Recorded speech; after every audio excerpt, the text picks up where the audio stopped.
Globy, look, here they are in a studio. There's a full-scale model. And you can see the tinfoil. That's a scale model that they actually wrapped the tin. They wouldn't have the tinfoil just hanging out. And you know what they say that this is? They say they say that they're practicing collecting moon rocks. That's what this is. Training collecting moon rocks with a full-scale model in the back. Dude. Oh, and here's one that they forgot to take out those crappy stars in the back. What happened to exposure? Oh, hey, and see the rock in the training area? They brought it with them. They brought it with them to the real moon. Yeah, there it is again. Same rock. And Globy, maybe those little films that were put together was not authentic. But this is authentic. Do you know who these guys are? Yeah, these are the head of NASA.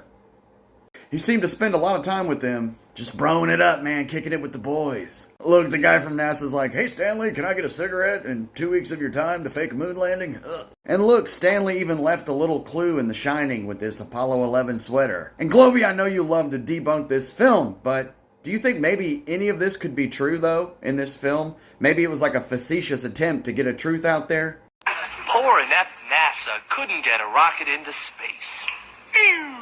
So, they turned to Plan B.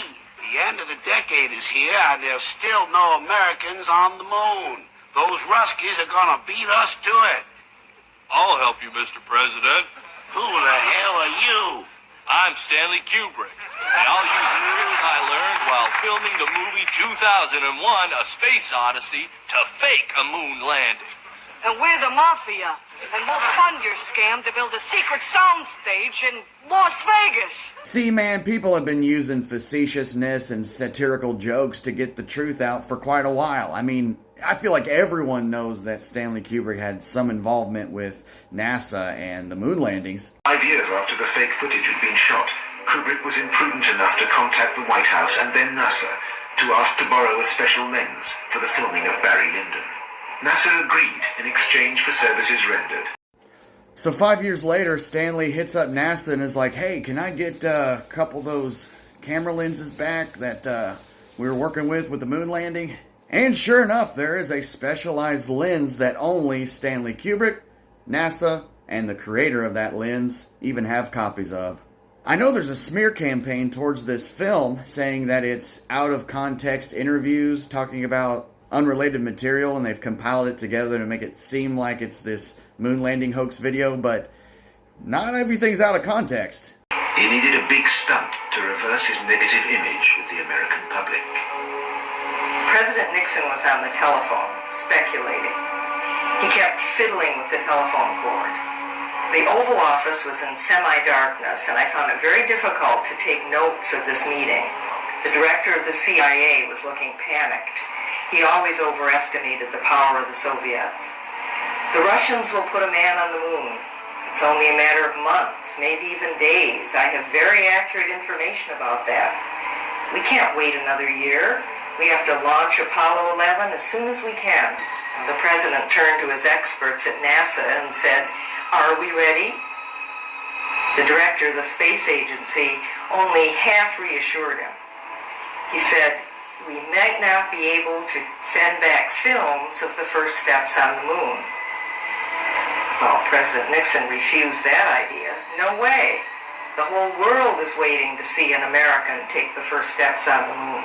Then one of the presidential advisors, I don't know, General Alexander Haig or Donald Rumsfeld, said hesitantly, "What if we film the first steps on the moon in a studio? Then if we fail, we can always show those pictures to the public." Nixon settled back in his chair and closed his eyes for a few minutes. And then he stood up and said, "Gentlemen, you have less than 2 weeks to get everything prepared." Wow, that's a pretty interesting claim there. And Globy, I'm pretty sure I've heard you say before that they did do some studio production to add to the moon landing footage. How else would they see the lander coming down to land and taking off? But that was a small scale model they used.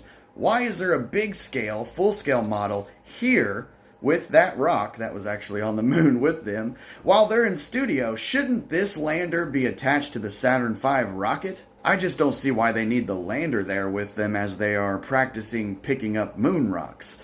And to be quite honest, I don't know why they need to practice picking up moon rocks. And these interview clips are from this mockumentary, but she did mention something really interesting about film as being the reason why they might have to have a studio version on deck just in case the film couldn't make it back or something like that. The same lack of atmosphere on the moon is the cause of extreme temperature changes on the surface.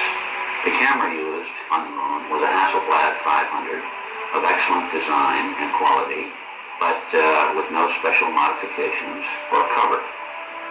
But in 2 hours, the temperature went from plus 130 degrees to minus 150 degrees. Yet, everyone knows that above 50 degrees, heat causes chemical changes in the photographic emulsions and makes the mechanical parts of the camera expand and loosens the lens.